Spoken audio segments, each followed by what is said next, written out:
ഏത് മനസ്ഥിതി? അള്ളാഹുവിൽ തവക്കുലാക്കാനുള്ള മനസ്ഥിതി വേണം.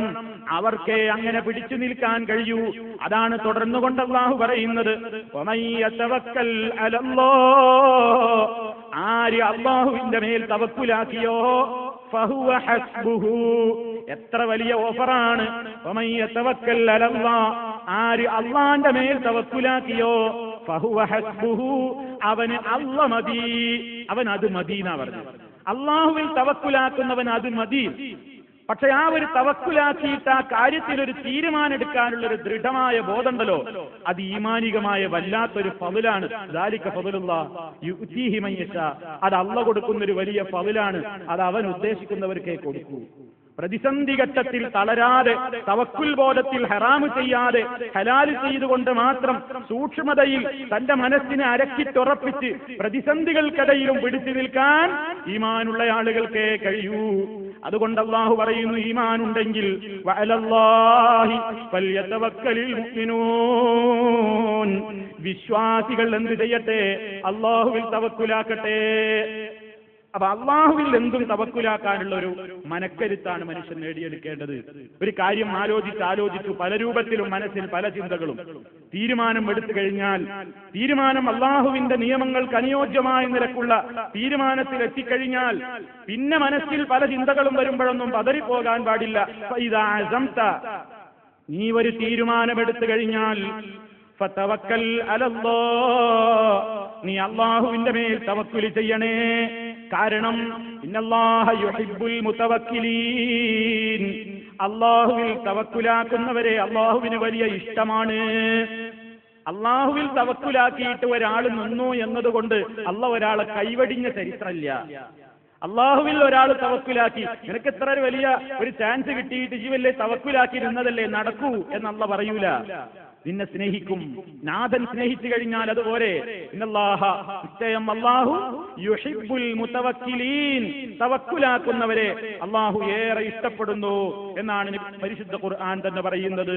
നിങ്ങൾ നോക്കൂ, ഏത് പ്രതിസന്ധിയിലും ഏത് വിഷമത്തിലും ഈ ബോധം മനുഷ്യരിലുണ്ടെങ്കിൽ അവൻ അല്ലാഹു താങ്ങും തണലുമാവാതിരിക്കില്ല എന്നാണ് ഇസ്ലാം നമുക്ക് പഠിപ്പിച്ചു തരുന്നത്. മഹാനായ ഇബ്രാഹിം നബി അലൈഹിസ്സലാം, ഖലീലുല്ലാഹി ഇബ്രാഹിം അലൈഹിസ്സലാം ഈ കുണ്ടത്തിൽ എടുത്തെറിയപ്പെട്ട നിമിഷം, അഗ്നികുണ്ടത്തിൽ എടുത്തെറിയപ്പെടുകയാണ്. ഖലീലുല്ലാഹി ഇബ്രാഹിം നബി അലൈഹിസ്സലാമിന് അറിഞ്ഞൂടാ തീക്കുണ്ടാരത്തിൽ വന്നാൽ എന്താ സംഭവിക്കാന്ന് എല്ലാവർക്കും അറിയുന്നത് തന്നെയാണ്. ഇബ്രാഹിം നബിക്കും അറിയാം. ഇബ്രാഹിം നബി അലൈഹിസ്സലാമിന് തീയിലിട്ടാൽ എന്താണ് സംഭവിക്കുക? കരിഞ്ഞു പോകും. തന്നെ കരിക്കാനുള്ള തീക്കുണ്ടത്തിലേക്ക് എറിയപ്പെട്ട അവസരത്തിൽ ഇബ്രാഹിം നബി അലൈഹിസ്സലാത്തു വസ്സലാം പറഞ്ഞ ഒരു ദിക്റുണ്ട്. ഇബ്രാഹിം നബി അലൈഹിസ്സലാം പറഞ്ഞ ഒരു മന്ത്രമുണ്ട്. ആ തീക്കുണ്ടത്തിലങ്ങ് വീഴുമ്പോഴേക്ക് ഇബ്രാഹിം നബി പറയുന്നു, ഹസ്ബുനല്ലാഹ് വനിഅമൽ വകീൽ. മനസ്സിന്റെ അടിത്തട്ടിൽ നിന്ന് വന്ന അഗാധമായ ആ തവക്കുൽ ബോധം അങ്ങോട്ട് പുറത്തേക്ക് വരികയാണ്. ഹസ്ബുനല്ലാഹ്, നമുക്ക് അല്ലാഹ് മതി, വനിഅമൽ വകീൽ. ഏത് പ്രതിസന്ധിയിലും ഏത് പ്രശ്നങ്ങൾ ഉണ്ടാകുമ്പോഴും കാര്യങ്ങളൊക്കെ ഏൽപ്പിക്കാൻ എത്ര നല്ല വക്കീലാണ് അല്ലാഹു. ഇതാണ് മഹാനവറുകൾ പറഞ്ഞത്. ഇതേ കാര്യം തന്നെ മഹാനായ നബി സല്ലല്ലാഹു അലൈഹി വസല്ലമും പ്രശ്നമുണ്ടായപ്പോൾ പറഞ്ഞു. ഇബ്രാഹിം നബി അലൈഹിസ്സലാത്തു വസ്സലാം ഇതങ്ങ് പറഞ്ഞു തീരുമ്പോഴേക്ക് അതാ നാഥന്റെ ഓർഡർ, ഖുൽനാ യാ നാറു കൂനി ബർദൻ വസലാമൻ അലാ ഇബ്രാഹിം. നാം പറഞ്ഞു, ആ തീയോട് പറഞ്ഞു, കൂനി, നീ ആയിത്തീരൂ, ബർദൻ വസലാമൻ അലാ ഇബ്രാഹിം, ഇബ്രാഹിമിനെ കരിക്കരുത്, ഇബ്രാഹിമിന് രക്ഷ നൽകുന്ന തണുപ്പായി മാറൂ എന്ന് അഗ്നിയോട് നാം ഓർഡറിട്ടു എന്ന് അല്ലാഹു റബ്ബുൽ ആലമീൻ പറയുന്നു. ഇബ്രാഹിം നബി അലൈഹിസ്സലാത്തു വസ്സലാമിന്റെ മനസ്സിന്റെ അടിത്തട്ടിൽ നിന്ന് വന്ന ഒരൊറ്റ ദിക്റാണ്, ഹസ്ബുനല്ലാഹ് വനിഅമൽ വകീൽ. എപ്പോഴാ പറയുന്നത്? തീക്കുണ്ടത്തിലേക്ക് എടുത്തെറിയപ്പെടുമ്പോ. ഇവിടെ ഇപ്പൊ ഞാനെന്ത് വക്കാലത്ത് ചോദിച്ചിട്ട് എന്താ കാര്യം? തീയിലല്ലേ വീഴുന്നത്, തീയിലിട്ടാ പിന്നെ കരിയലല്ലേ നടക്കുക. ഇനിയിപ്പോ ഞാൻ എന്ത് ചോദിച്ചിട്ടെന്താ? ഇങ്ങനെയൊക്കെയല്ലേ നമ്മൾ പ്രയാസപ്പെടുക. നമ്മളൊരു പ്രതിസന്ധിയിലെത്തുമ്പോ ഇനി എന്താ ദ്വാരക്കാനുള്ളത്? ഇനി എന്താ അള്ളാഹിനോട് ചോദിക്കാനുള്ളത്? ഇനി എന്താ അള്ളാഹിനോട് പറയാനുള്ളത്? ഈ സംഗതിയിൽ ഞാൻ നശിച്ചത് തന്നെ എന്നാണ് വിചാരിക്കുക. പക്ഷേ അത്തരം ഘട്ടത്തിൽ പോലും പതറാത്ത പ്രവാചകന്മാരാണ്. ആ തീയിലിട്ടാൽ കരിയും എന്ന് ഇബ്രാഹിം അലൈഹിസ്സലാമിന് അറിയാമല്ലോ. അവിടെ ആര് രക്ഷപ്പെടുത്താനാണ്? പക്ഷേ തീയിലെത്തും മുമ്പേ അതാ പറയുന്നു, ഹസ്ബുനല്ലാഹ് വ നിഅമൽ വകീൽ, അല്ലാഹ് മതി ഞങ്ങൾക്ക്, എല്ലാം ഏൽപ്പിക്കാൻ അവൻ പറ്റിയവനാണല്ലോ. അപ്പോഴേക്കാ അല്ലാഹുവിന്റെ ഓർഡർ, യാനാറുകൂനി ബർദ വസലാമൻ അലാ ഇബ്രാഹിം. മഹാനായ നബി സല്ലല്ലാഹു അലൈഹി വസല്ലമും സഹാബിമാരും ഉഹദ് യുദ്ധം കഴിഞ്ഞ് മടങ്ങി വരികയാണ്. ഉഹദ് യുദ്ധത്തിൽ മുസ്ലിമീങ്ങൾക്ക് തോൽവിയാണ് കിട്ടിയത്, തോറ്റു വരികയാണ്. 70ഓളം പ്രിയപ്പെട്ട സഹാബിമാര് ഉഹദിന്റെ പടക്കളത്തിൽ ഷഹീദുകളായി, അവർ അംഗവിച്ഛേദം നടത്തപ്പെട്ടവരായി, ചോരയിൽ കുതിർന്ന് കിടന്ന് പടയുന്ന രംഗം കണ്ട് മനക്കരുത്തൊക്കെ ചോരേണ്ടുന്ന ഒരു പ്രത്യേക സന്ദർഭം. ആ അവസരത്തിൽ അവശരായിക്കൊണ്ട് മുസ്തഫയും സഹാബിമാരും തിരിച്ചു പോരുമ്പോ അതാ ഒരാൾ വന്നുകൊണ്ട് പറയുകയാണ്, ബാക്കിയുള്ള നിങ്ങളെ കൂടി കൊല്ലാനും ബാക്കിയുള്ള നിങ്ങളെ കൂടി ആക്രമിക്കാനും അബൂ സുഫിയാൻ പട്ടാളവുമായി പുറപ്പെട്ടിരിക്കുന്നു. ഇത് കേട്ടാ എങ്ങനെ ഉണ്ടാവും? ഒരു യുദ്ധത്തിൽ ഏറ്റവും വലിയ തോൽവി പറ്റിയിട്ട് വരിക, 70ഓളം അരിമ സഖാക്കൾ വധിക്കപ്പെട്ട് രക്തസാക്ഷികളായ മനസ്സിന്റെ വേദന പ്രയാസങ്ങളുമായിട്ട് മടങ്ങി വരിക. പ്രയാസത്തിൽ മേൽ പ്രയാസവുമായിട്ട് മടങ്ങി വരുമ്പോഴാ ഒന്നുകൂടെ കേൾക്കണത്, ബാക്കിയുള്ള നിങ്ങളെ കൂടി രക്ഷപ്പെടാൻ അനുവദിക്കാതെ നിങ്ങളുമായി ഒരു ഏറ്റുമുട്ടലിന് വേണ്ടി അബൂ സുഫിയാൻ വീണ്ടും മടങ്ങി വരുന്നു. ഇതാ കേൾക്കുന്നത് നബി സല്ലല്ലാഹു അലൈഹി വസല്ലം സഹാബത്ത്. എന്തായിരിക്കും ഒരു മനുഷ്യന്റെ മനസ്സ്? എന്തായിരിക്കും ഒരു മനസ്സിന്റെ പ്രതിസന്ധി? എന്തായിരിക്കും? സാധാരണക്കാരാണെങ്കിൽ കൂട്ട ആത്മഹത്യ ചെയ്യും, ശത്രുവിന് വധിക്കാൻ കൊടുക്കണ്ടല്ലോ, എല്ലാവരുമാണ് സ്വന്തം ആത്മഹത്യ ചെയ്യാറ്, സ്വന്തം വാളുകൊണ്ട് അറുത്ത് കൊല്ലും.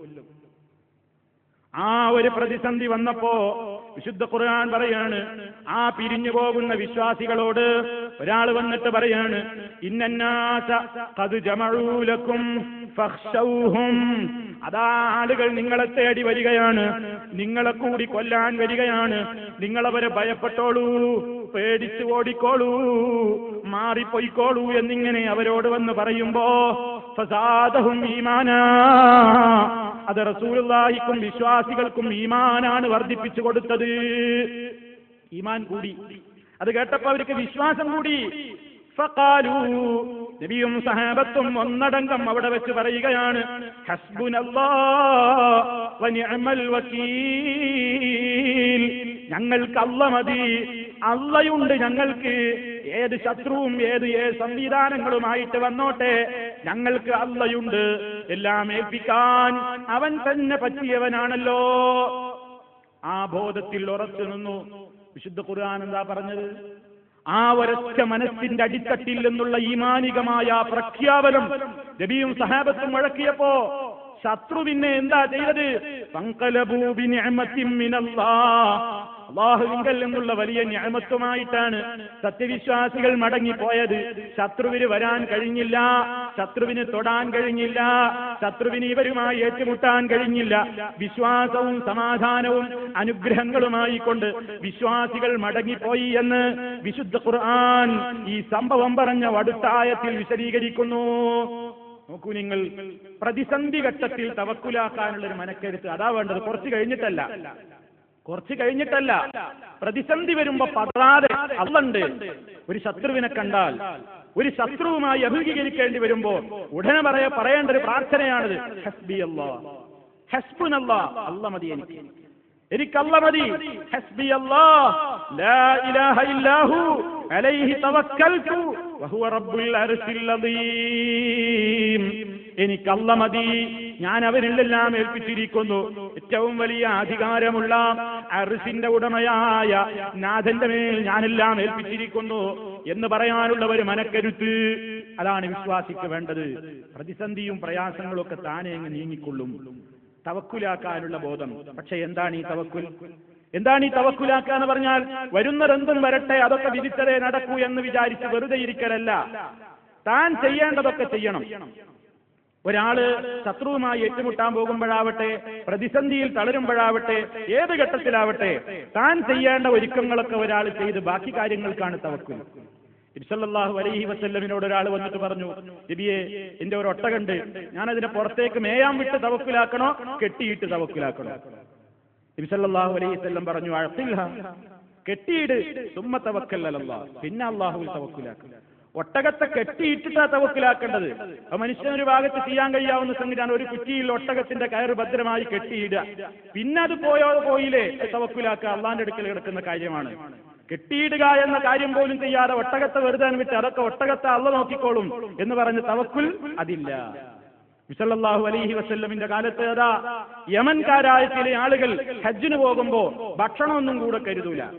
ഹജ്ജിന് പോകുമ്പോ അവര് ഹജ്ജിന് പോകണം, അള്ളാഹുവിന്റെ ഭവനത്തിന്റെ സമീപത്തേക്കല്ലേ, അള്ള നമുക്ക് റിസ്ക് കണക്കാക്കിയിട്ടില്ലേ, അള്ളാഹു റാസിഖുന, അള്ള നമുക്ക് റിസ്ക്കും തരും. ഒരു ഭക്ഷണമല്ലാതെ മക്കത്തേക്ക് പോകും ഹജ്ജിന്. എന്നിട്ട് അവിടെ എത്തിയാൽ യാചിച്ച് നടക്കുന്ന ഒരു പതിവുണ്ടായിരുന്നു. ഇത് സംബന്ധമായി വിരോധിച്ചുകൊണ്ട് വിശുദ്ധ ഖുർആൻ ആയത്തിറക്കി, വതസവ്വദു, നിങ്ങൾ ഒരുങ്ങണം, യാത്രക്ക് വേണ്ട ഒരുക്കങ്ങളൊക്കെ ഉണ്ടാവണം. ഫഇന്ന ഖൈറസ്സാദി തഖ്വ, ഒരുക്കങ്ങളിൽ ഏറ്റവും പ്രധാനമായ ഒരുക്കം മനസ്സിന്റെ സൂക്ഷ്മതയാണ്. ഏതൊരു കാര്യത്തിലും മനുഷ്യൻ ചെയ്യേണ്ടത് ചെയ്യണം. മഹാനായ നബി സല്ലല്ലാഹു അലൈഹി വസല്ലം ഹിജ്റ പോകുമ്പോ ശത്രുക്കളിൽ നിന്ന് രക്ഷപ്പെടാൻ അല്ലാഹുവിലുള്ള തവക്കുലോടുകൂടിയാണ് നബിയും സിദ്ദീഖുൽ അക്ബർ റളിയല്ലാഹു അൻഹുവും ഒളിച്ചു പുറപ്പെടുന്നത്. പക്ഷേ ചെയ്യേണ്ട മുൻകരുതലുകൾ നബിയും ചെയ്തു. എന്താ ചെയ്തത്? സൗർ ഗുഹയിൽ ഒളിച്ചിരുന്നു. ഗുഹയിൽ അഭയം തേടി. ബാക്കി അലല്ലാ. ആ ഗുഹയിൽ ഇങ്ങനെ ഇരിക്കുമ്പോഴാണ് അബൂബക്കർ സിദ്ദീഖും നബി സല്ലല്ലാഹു അലൈഹി വസല്ലം കൂടി ഗുഹയിൽ കയറി ഇങ്ങനെ ഇരിക്കുമ്പോഴാണ് താഴോട്ട് നോക്കുമ്പോ മുശ്രിക്കീങ്ങളുടെ പ്രമാണിമാരുടെ കാൽപാദങ്ങൾ ഇങ്ങനെ കാണുകയാണ്. ഗുഹന്റെ മുമ്പിൽ വന്ന് നിൽക്കുകയാണ്. തെരഞ്ഞിട്ടേ 100 ഒട്ടകം ഓഫർ ചെയ്യപ്പെട്ട വാർത്തയുമായി റസൂലുള്ളാഹിയുടെ തല കൊയ്യാൻ വേണ്ടി ശത്രു ഊരിപ്പിടിച്ച വാളുമായി ഗുഹാമുഖത്ത് നിൽപ്പാണ്. അവിടെ ആ മനുഷ്യന്റെ തവക്കുൽ ഉണരുന്നത്. അബൂബക്കർ സിദ്ദീഖ് റളിയല്ലാഹു തആല അൻഹു പറഞ്ഞു, ഓ നബിയേ, പുന്നാര നബിയേ, ആ ശത്രു എങ്ങാനും ഒന്ന് കുനിഞ്ഞു നിന്ന് നോക്കിയാൽ നാം പിടിക്കപ്പെട്ടത് തന്നെ. മഹാനായ നബി സല്ലല്ലാഹു അലൈഹി വസല്ലം ചുമലിൽ തട്ടിക്കൊണ്ട് അബൂബക്കർ സിദ്ദീഖ് റളിയല്ലാഹു അൻഹുവിനോട് സമാധാനിപ്പിക്കുകയാണ്. മാ ളന്നുക യാ അബൂബക്കർ ബിസ്നൈൻ അല്ലാഹു സാലിസുഹുമാ. ഓ അബൂബക്കറെ, വിഷമിക്കാതിരിക്കൂ, സങ്കടപ്പെടാതിരിക്കൂ. അബൂബക്കറെ, നീ എന്താണ് വിചാരിക്കുന്നത് രണ്ടാളുകളെ സംബന്ധിച്ച്? അല്ലാഹു സാലിസുഹുമാ, നമ്മൾ രണ്ടാള് മാത്രമല്ല മൂന്നാമനായിട്ട് അള്ളാഹ് നമ്മുടെ കൂടെയുണ്ടെങ്കിൽ അത്തരക്കാരെ സംബന്ധിച്ച് നീ എന്തിന് ബേജാറാകണം? ഹസ്ബിയല്ലാഹു വ നിഅമൽ വകീൽ. ആ പ്രഖ്യാപനം ശത്രു താഴേക്ക് കുനിഞ്ഞു നോക്കാൻ മനസ്സ് വരാതെ അവിടുന്ന് പോയി. ചില ആളുകൾ പറയാറുണ്ട്, ഗുഹാമുഖത്ത് ചിലന്തി വല കെട്ടിയിരുന്നു, പ്രാവ് മുട്ടയിട്ടിരുന്നു, അത് കണ്ടിട്ടാ തിരിച്ചുപോയത്. ചിലന്തി വല കെട്ടിയപ്പോ ഇപ്പൊ അടുത്തെങ്ങാനും ഒരാൾ പ്രവേശിച്ചിട്ടുണ്ടെങ്കിൽ ചിലന്തി വല അവിടെ കാണില്ല. പ്രാവ് മുട്ടയിട്ട് അടയിരിക്കണമെങ്കിൽ ആൾപ്പാർപ്പുള്ള ഒരു ഗുഹയുടെ മുമ്പിൽ ഒരു പ്രാവ് മുട്ടയിട്ട് അടയിരിക്കുകയില്ല. അതൊക്കെ കണ്ടുകൊണ്ടാണ് പോയത് എന്നൊക്കെ ആളുകൾ ഭംഗിവാക്കും ചരിത്രമൊക്കെ പറയാറുണ്ട്. വാസ്തവത്തിൽ അതൊന്നുമല്ല സംഗതി. അല്ലാഹു റബ്ബുൽ ആലമീൻ അവരുടെ മനസ്സിൽ അവിടേക്ക് കുനിഞ്ഞു നോക്കാൻ മനസ്സ് കൊടുക്കാതെ തിരിച്ചുപോയി. എന്താ കാരണം? മാ ളന്നുക യാ അബൂബക്കർ ബിസ്നൈൻ അല്ലാഹു സാലിസുഹുമാ. അല്ലാഹുണ്ട് നമ്മുടെ കൂടെ അബൂബക്കറെ, നമ്മൾ രണ്ടാള് മാത്രമല്ല. ആ ഉറച്ച തവക്കുൽ ബോധം കൈവിടാത്ത രണ്ട് മഹാന്മാരുടെ മനസ്സിന്റെ അടിത്തട്ടിലെ ആ പ്രാർത്ഥന നാഥൻ കേട്ടു. ഈ അവിശ്വാസികൾക്ക് തിരിഞ്ഞു നോക്കാൻ തോന്നാതെ അവർ അവിടം വിട്ട് തിരിച്ചു പോവുകയാണ് ചെയ്തത്. അല്ലാഹുവിൽ തവക്കുലാക്കുന്നതിന്